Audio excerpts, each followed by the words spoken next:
Men bu videoni rol o'ynash uchun emas, rostini aytish uchun olyapman. Stavka qilmaganimga bugun 40 kun bo'ldi. Rostini aytsam, bu yo'lni yolg'iz o'zim boshlamaganman. Birinchi navbatda menga onam, opam va turmush o'rtog'im katta turtki bo'ldi. Lekin oxirida qarorni o'zim qabul qildim. O'zimni qo'lga oldim. O'zimga rostini aytdim. Bu o'yin meni tubanlikka olib kelyapti. Qarzdorlik botqog'iga tashladi.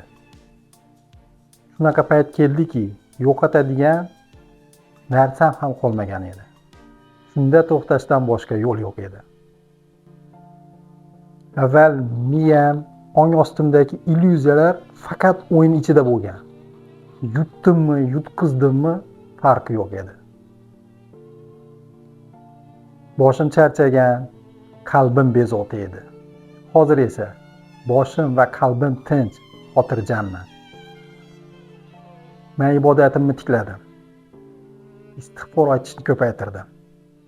Kun tartibimni o'zgartirdim. Har kuni ertalab soat 5 da turaman. 40 kundan beri sport bilan shug'ullanaman. Har kuni ishga ketishdan oldin Allohning uyiga borib, ixlosona niyatda bomdod namozini o'qiy boshladim. Inshaalloh davom etaman. Kitob o'qishni boshladim. O'zimga maqsadlar qo'ydim. Pulga munosabatim o'zgardi.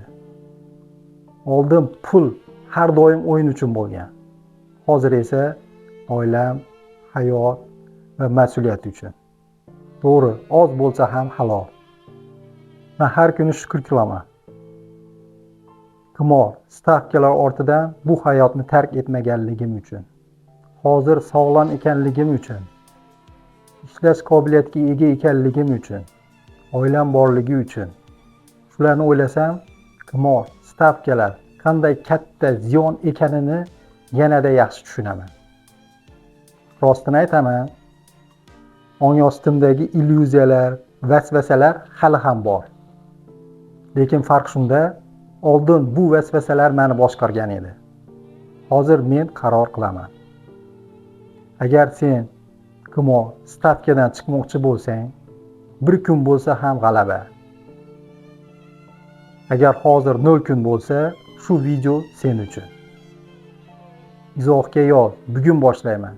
Sen yolg'iz emassan, men sen bilanman. Har qancha o'zingga ishonma.